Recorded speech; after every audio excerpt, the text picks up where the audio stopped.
예레미야 26장 이제 1절로 7절까지 내용은 바로 예레미야가 성전뜰에서 설교하는 그런 내용들이 기록되고 있습니다. 3절 내용을 보면 각각 악한 길에서 떠나라. 그렇게 되면 하나님께서 재앙을 이렇게 돌이키시리라, 이렇게 말씀을 전하고 있죠.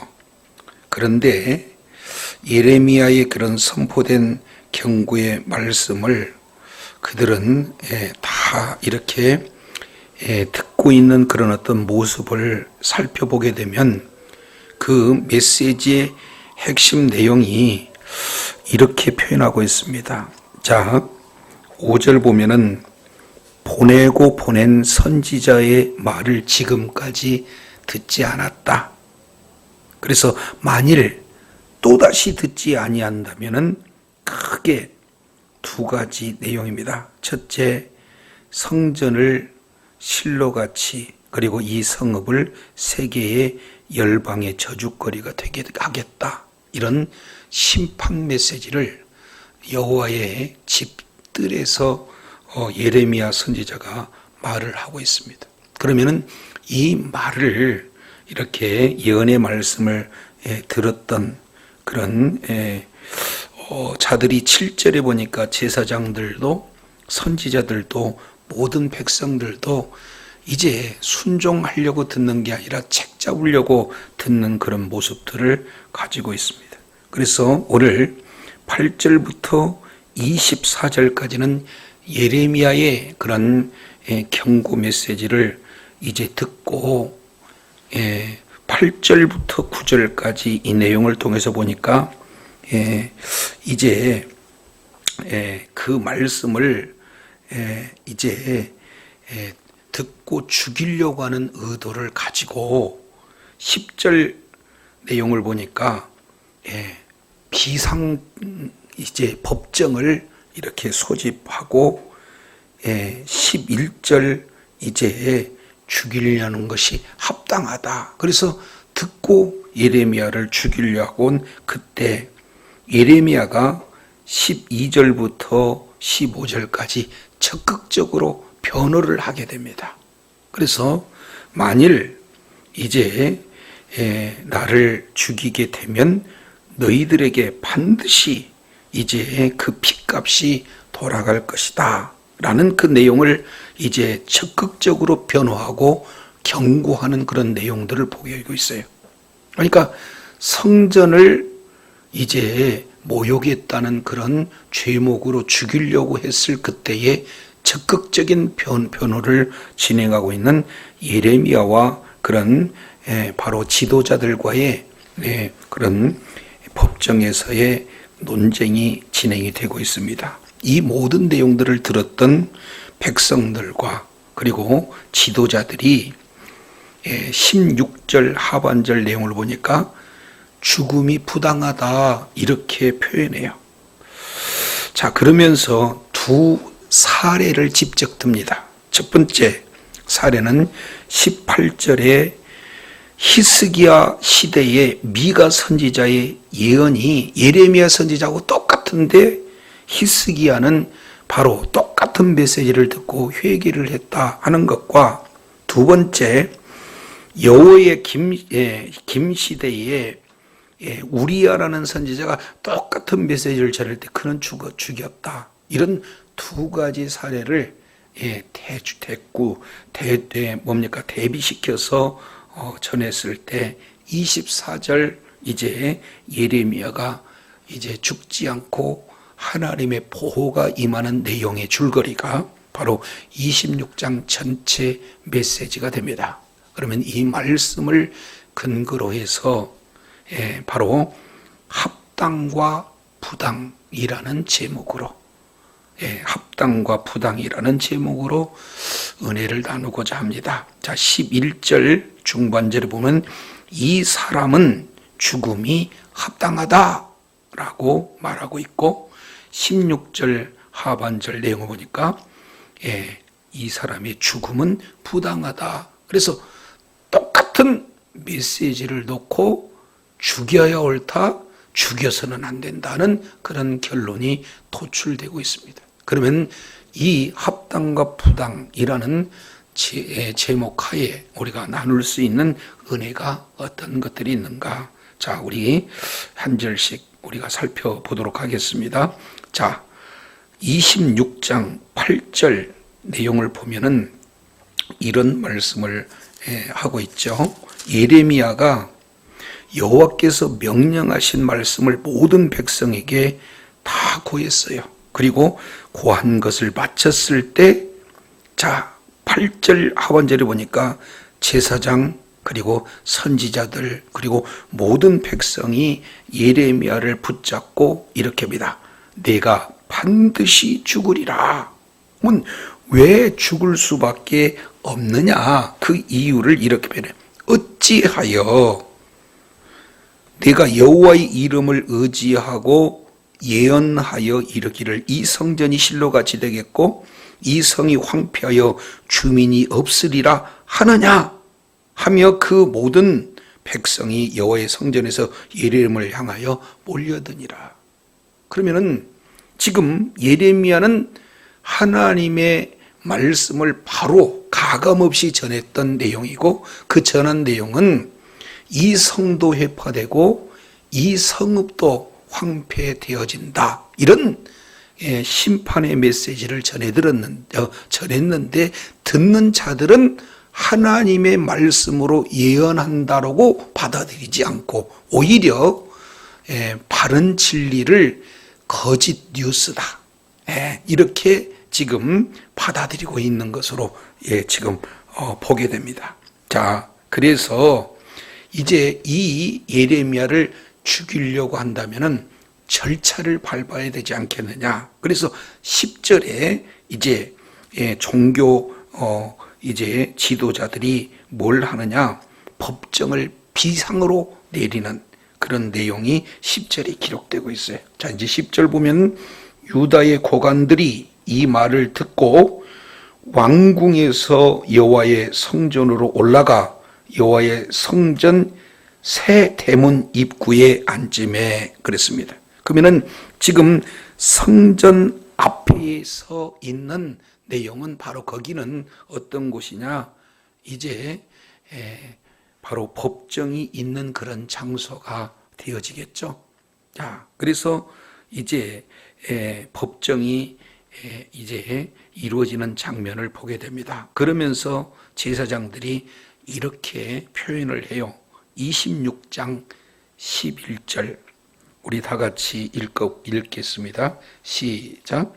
제사장들과 선지자들이 고관들과 모든 백성에게 말하여 이르되 이 사람은 죽는 것이 합당하니 너희 귀로 들음같이 이 성에 관하여 예언하였어. 그러면 이 성에 관한 예언은 어떤 내용인가요?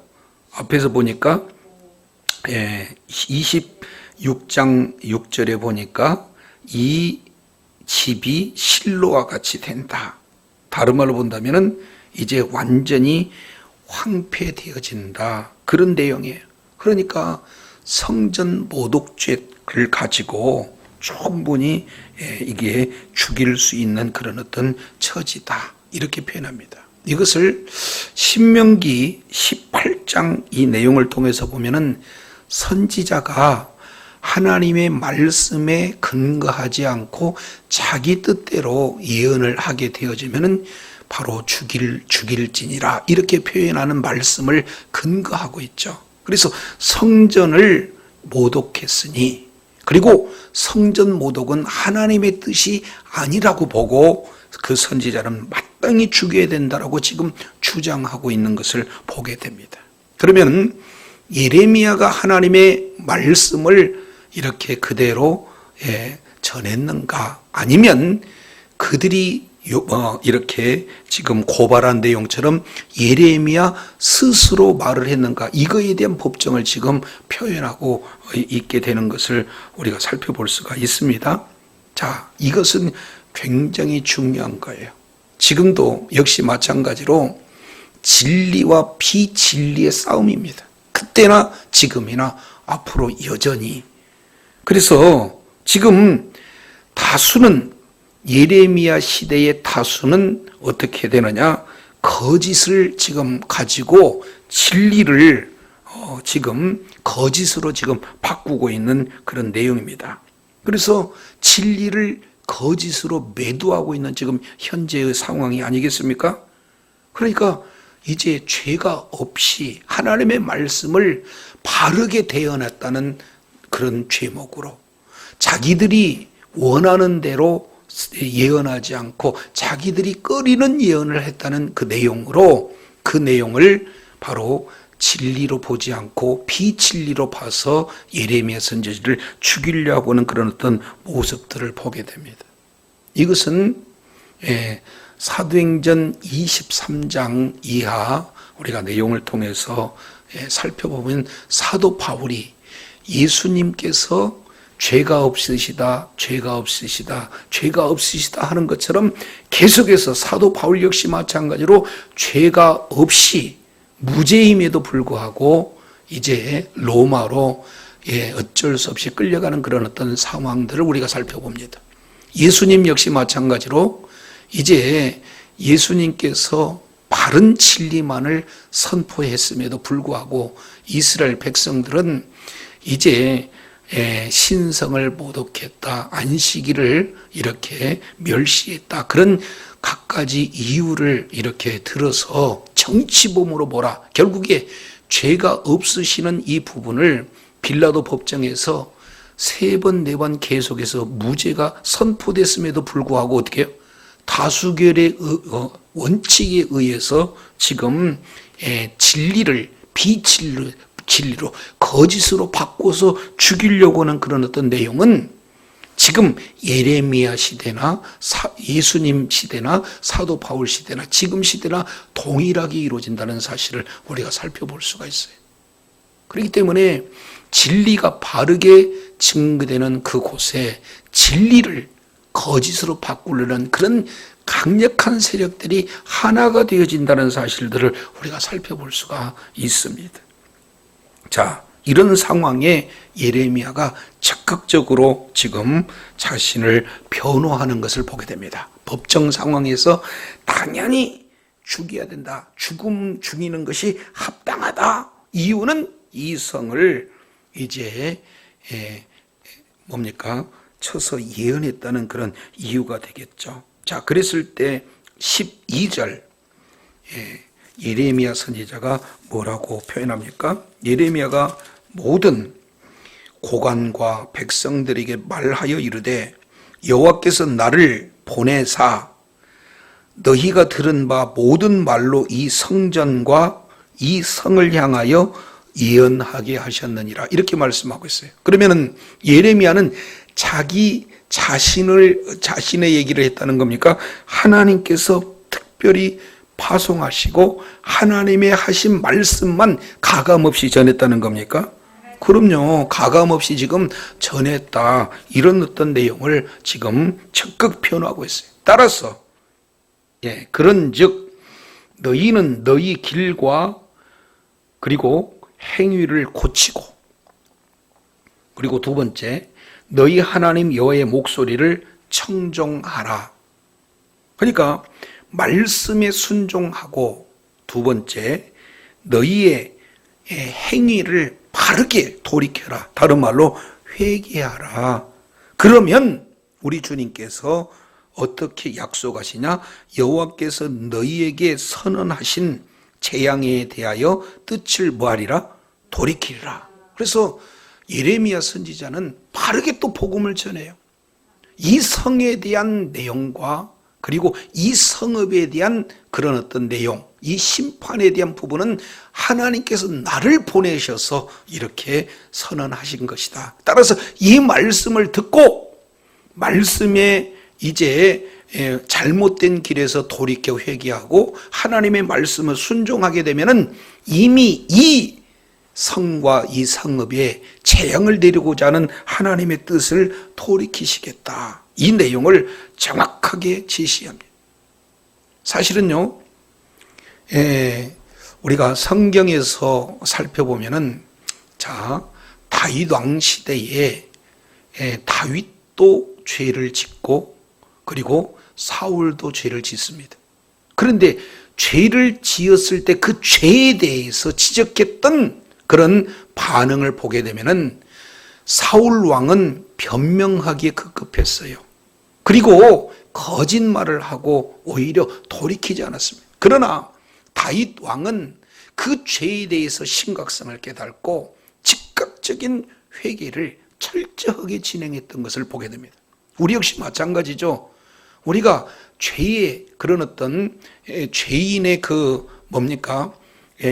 그런 영향력 아래에 있는 그런 용서받은 죄인이기 때문에 죄의 그런 어떤 환경에서 자유로울 수가 없어요. 어떤 누구도. 그래서 사도 바울은 로마서 3장 10절 이하 내용을 통해서 보면은 의인 없나니 하나도 없다 이렇게 말씀하고 있잖아요.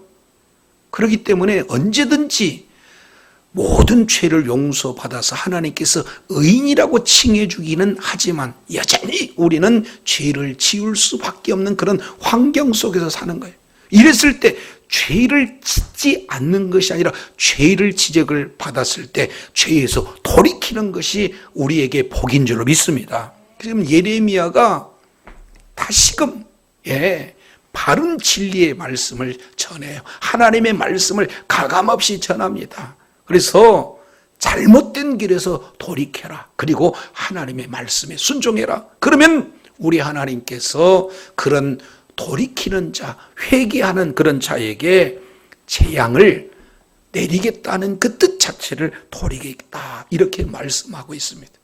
저와 여러분 어떤 상황 속에서도 말씀이 기준이 되고 그 말씀에서 벗어났다면 말씀으로 돌이키는 은혜가 있기를 원합니다. 자, 그런데 너무 중요한 게 14절에 말씀을 대언한 자의 아주 본보기가 되는 자세를 말씀하고 있습니다. 14절 우리 한번 읽어볼까요? 시작.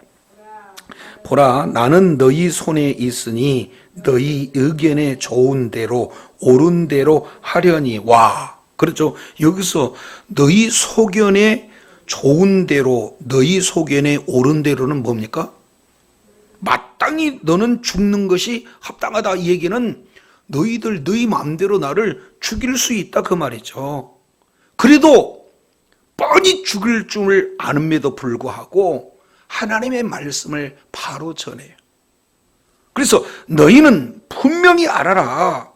너희가 나를 죽이면 반드시 무지한 피를 너희 몸과 이 성과 이 성 주민에게 돌리는 것이니라.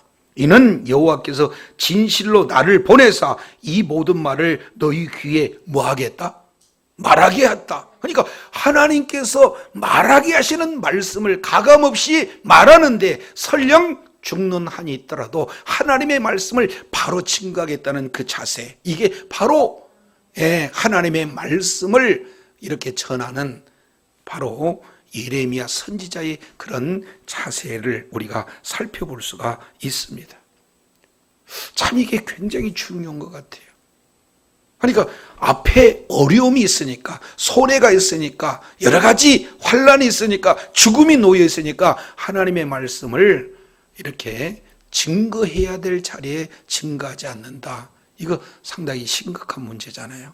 그래서 우리가 사도행전 20장 23절, 24절 이 내용을 통해서 보면은 사도 바울이 이런 부분에 대해서 아주 자세히 이렇게 기록하고 있잖아요. 내가 설령 내 앞에 죽음이 놓여 있다 할지라도 내가 어떻게 하겠는가 하는 것을 이렇게 표현해요.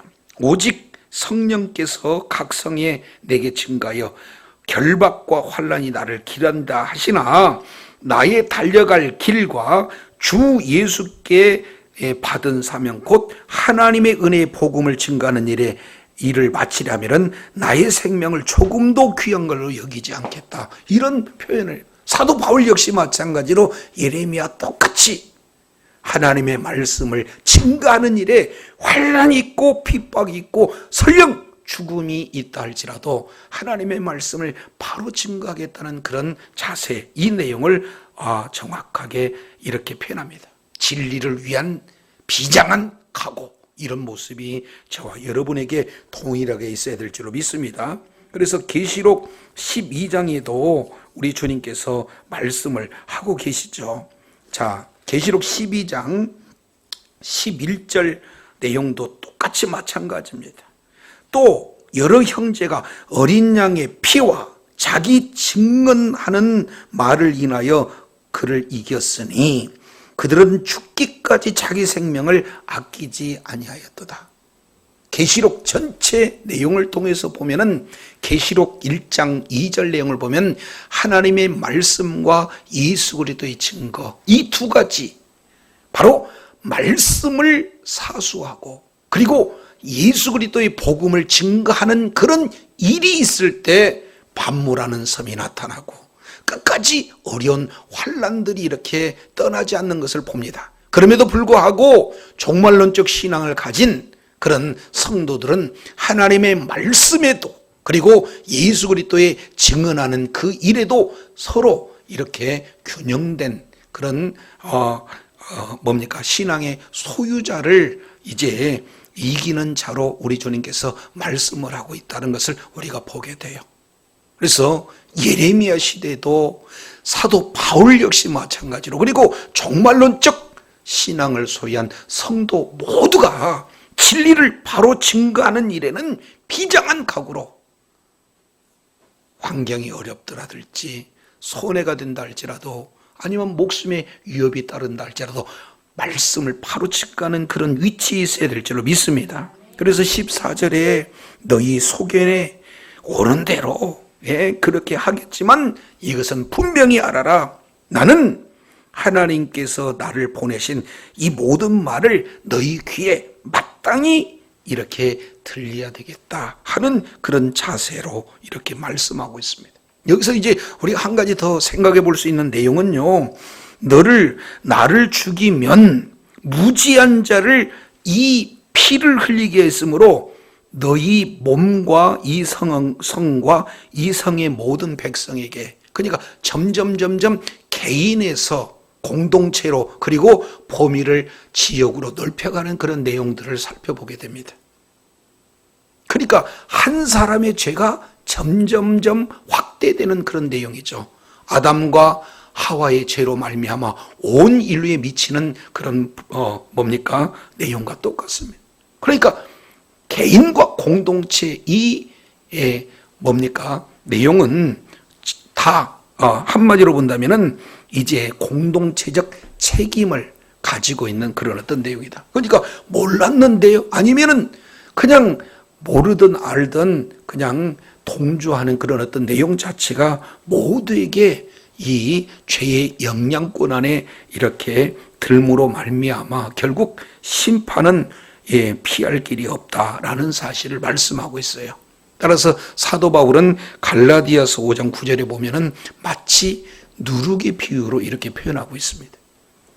자, 그래서 이제 예레미야가 선포한 그 말씀을 자기들이 원하지 않는 내용으로 진행한다 해서 진리를 비진리로 바꾸고, 그리고 이제 합법적으로 주기 위해서 법정을 소집해서 죽이려고 한 그때에 예레미야가 끝까지 죽음 앞에서도 바르게 복음을 증가하는 그런 내용을 통해서 당당하게 복음을 전하는 그런 내용들을 우리가 살펴보게 됩니다. 이랬을 때 이제 두 고소하는 측과 변호한 예레미야, 이 두 내용을 다 들어봤던 백성들은 어떻게 판단하느냐, 16절 이렇게 표현을 해요. 자, 16절 내용을 보니까 고관들과 모든 백성들이 제사장들과 그리고 선지자들에게 이르되 이 사람은 우리 하나님 여호와의 이름으로 우리에게 말하였으니 죽일 만한 이유가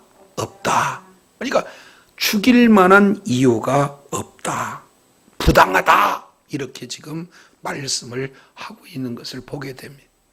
그러니 예레미야는 하나님께서 보내신 선지자요, 예레미야는 하나님의 말씀만 바로 증거했으므로 죽어야 할 이유가 없다, 이렇게 지금 모두가 받아들이고 있는 거예요. 자, 그러면서 이 내용을 바로 더 설득력 있게 진행하기 위해서 자 17절 그러자 그 지방의 장로 중 몇 사람이 일어나 백성의 온 회중에게 말하여 이르기를 18절 이렇게 표현합니다.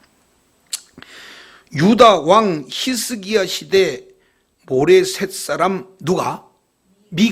미가가 유다의 모든 백성에게 예언하여 이르되 만군의 여호와께서 이같이 말씀하시니라 하고 미가 선지자가 하나님의 말씀을 대언합니다.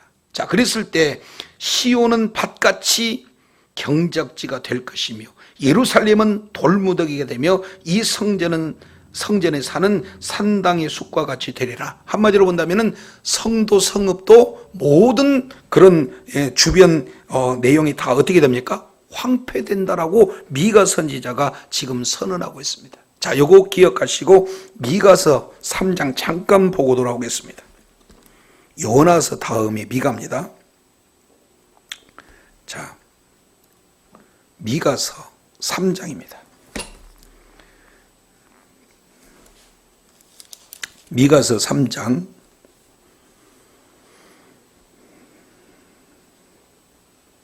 12절 이러므로 너희로 인하여 시온은 밭같이 갈물 당하고 예루살렘은 무더기가 되고 성전에 사는 수풀의 높은 곳과 같이 되리라. 지금 이렇게 표현하고 있습니다.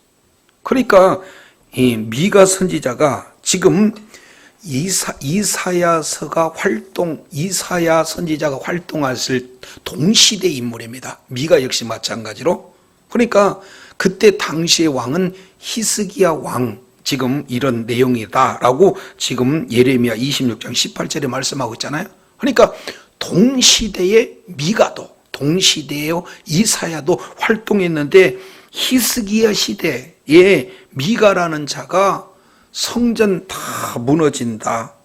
그리고 예루살렘 성읍도 무너지고 주변의 모든 산 자체가 황폐될 것이다라고 예레미야 선지자가 예언하는 그대로를 지금 예언하고 있는 것을 보게 됩니다. 자, 그랬을 때 19절 유다 왕 히스기야는 그 심판의 메시지를 듣고 어떻게 했는가? 자, 이제 예레미야 26장 19절로 보겠습니다. 유다 왕 히스기야와 모든 유다가 그를 죽였느냐?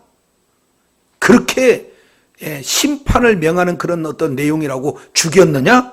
아니라는 거죠. 히스기야가 여호와를 두려워하여 여호와께 뭐 했습니까?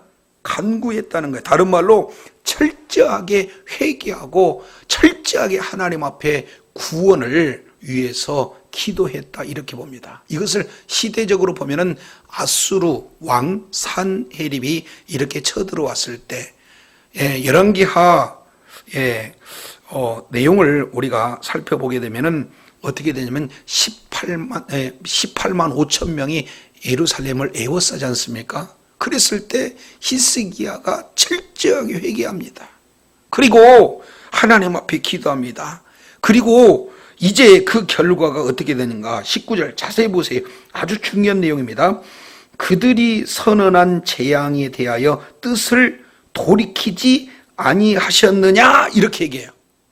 그러니까 자, 메시지가 미가 선지자를 통해서 메시지가 선포가 됐어요. 그 선포의 내용은 예루살렘 성과 그리고 예루살렘 성읍과 그리고 모든 그런 어떤 지역이 황폐가 될 것이다 라고 선언했어요. 이 말을 들은 히스기야는 철저하게 회개하고 그리고 하나님 앞에 간구했습니다. 주님, 이 위경에서 우리를 도와주시옵소서. 그랬더니 우리 하나님께서 내려진 그 재앙의 그 뜻을 돌이켰다라고 말씀하고 있는 거예요.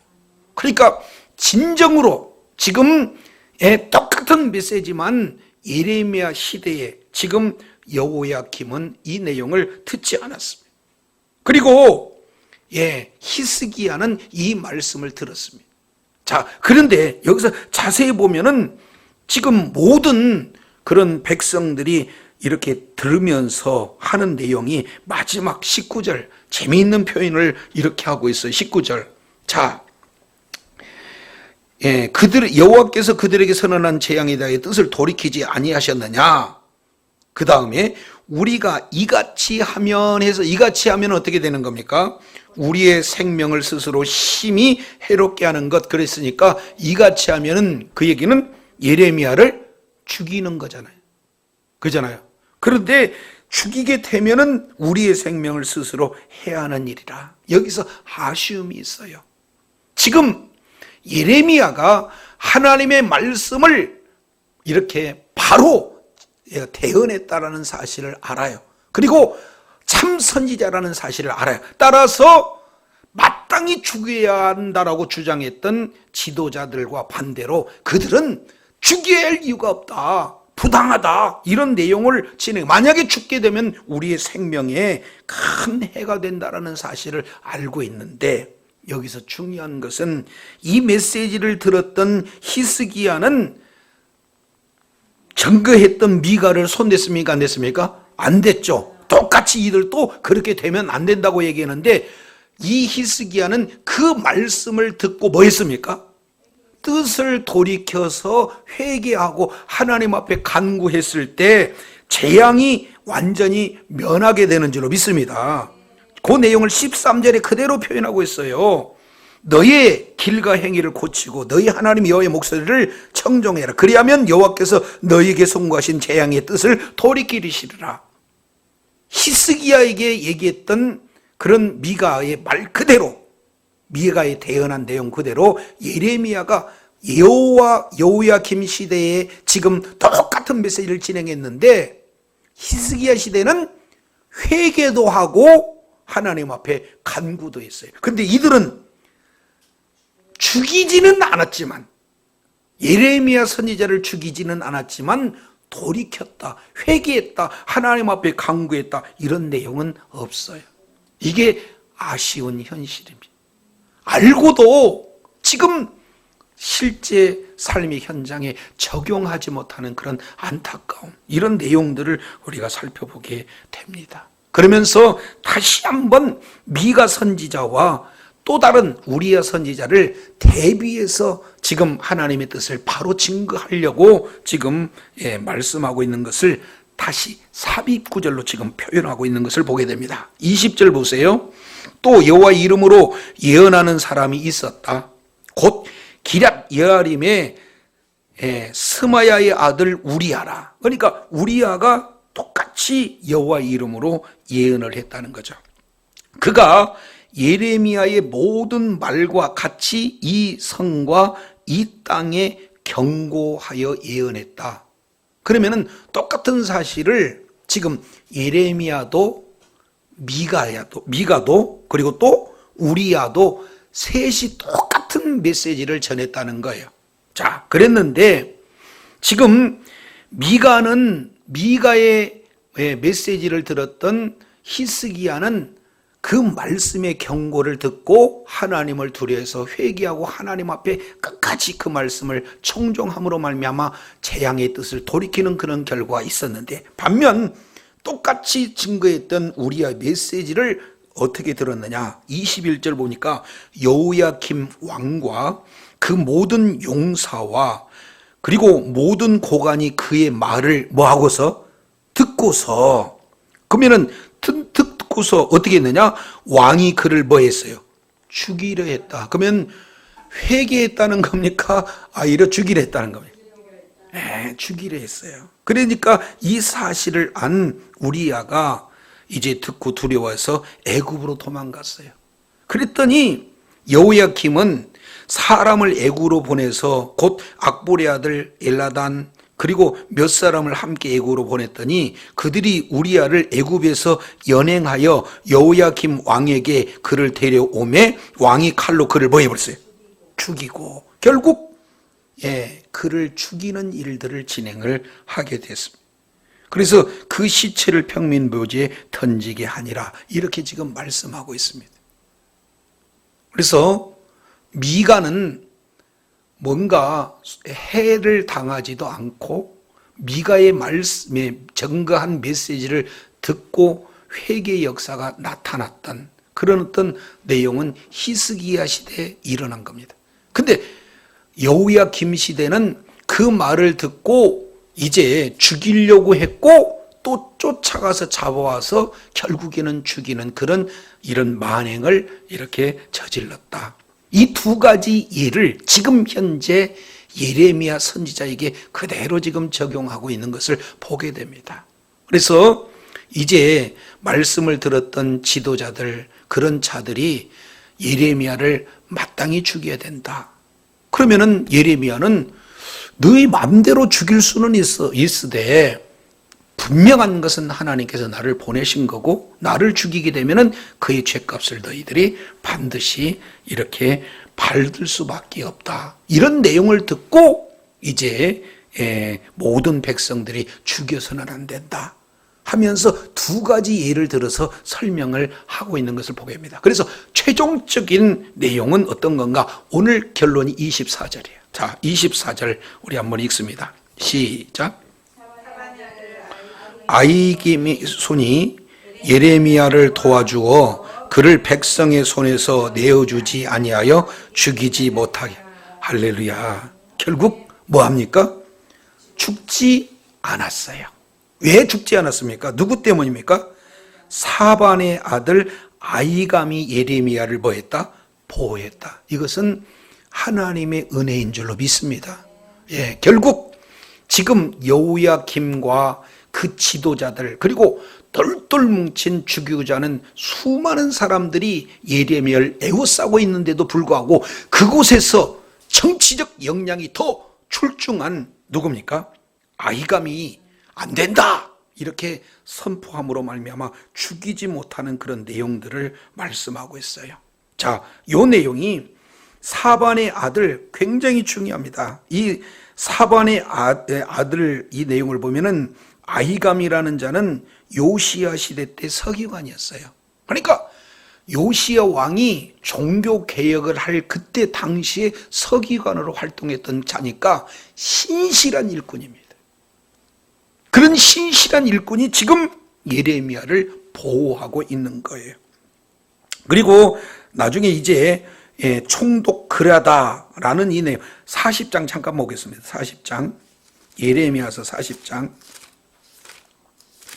예레미야서 40장 5절에 보면은 예레미야가 아직 돌이키기 전에 그가 이르되 너는 바벨론 왕이 유다 성읍에 뭘로 세웠어요?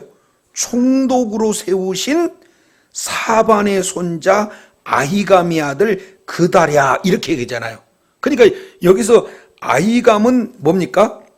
그 뒤에 아히감의 아들이 바벨론 왕이 바로 유다의 총독으로 세웠던 그다랴입니다.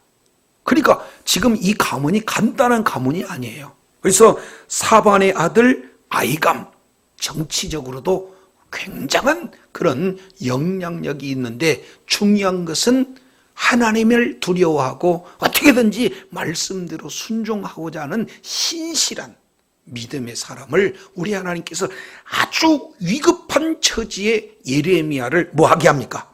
보호하는데 준비된 예비된 인물이라는 것을 기억하시기 바랍니다. 그러니까 하나님께서는 이렇게 어렵고 힘든 그런 환경 속에서도 때마다 돕는 보호할 수 있는 하나님의 그러한 예비된 인물들 우리 하나님께서는 준비하시고 그런 위경 속에서 보호하고 계시다는 사실을 저와 여러분에게는 큰 위안이 된 줄로 믿습니다. 예레미야는 목숨을 걸고 하나님의 말씀, 진리 말씀을 바로 증거했어요.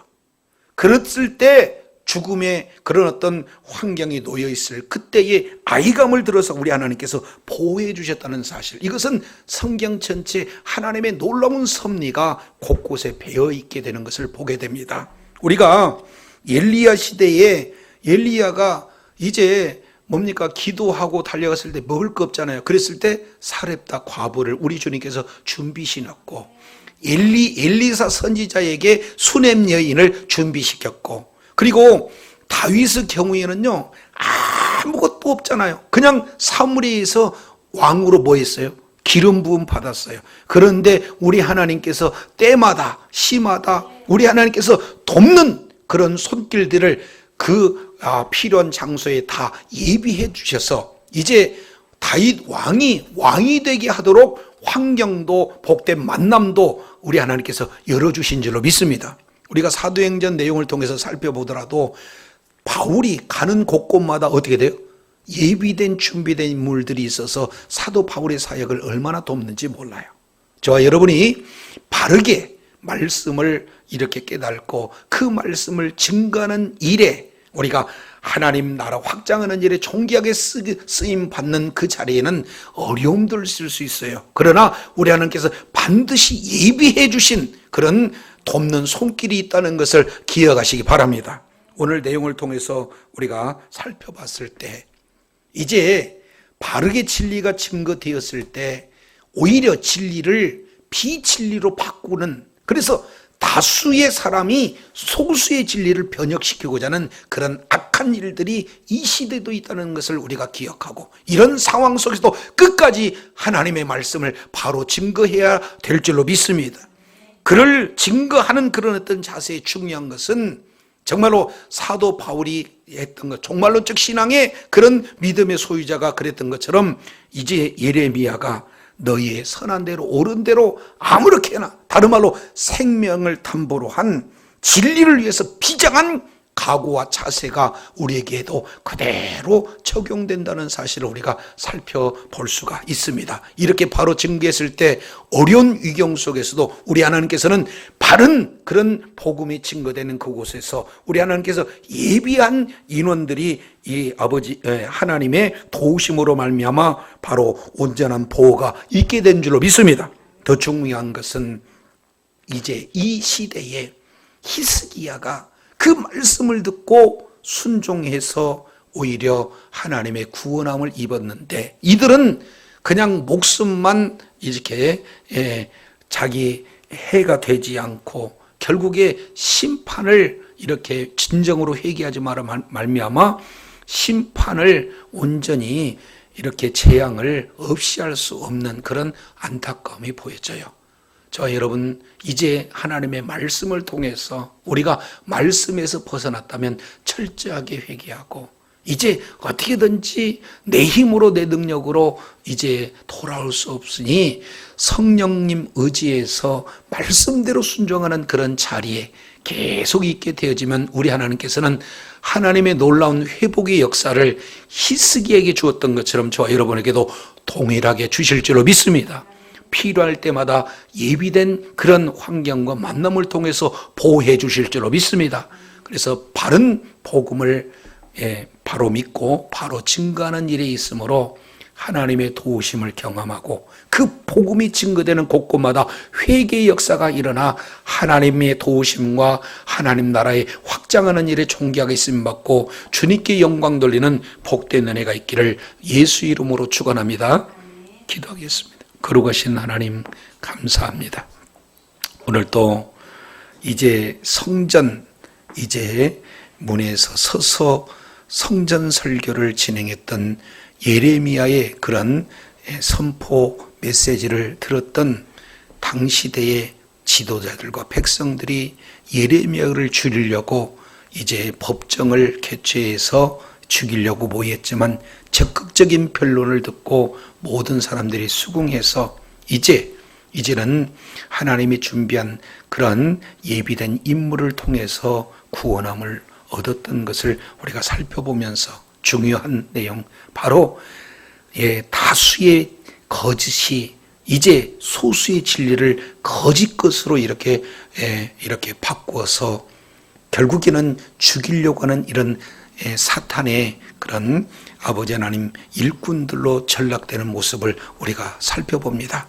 그런 가운데 이제 그런 환경이 있다 할지라도 하나님의 말씀을 증거하는 그런 어떤 자세가 이제 예레미야처럼 이제 생명을 담보로 하는 그런 아주 비장한 각오로 말씀이 증거되어질 때 그들이 회개의 역사가 나타나고 그리고 하나님의 보호하심이 있다는 사실을 일깨워 주셨사온즉 주님 오시는 그날까지 이제 하나님의 말씀과 예수 그리스도의 증언을 이제 바로 증거하여서 시대적으로 하나님 앞에 존귀하게 쓰임받고 하나님의 도우심을 경험하며 하나님 나라 확장하는 일에 존귀하게 쓰임받는 복된 도구로 하나님께 영광 돌리게 하여 주시옵소서.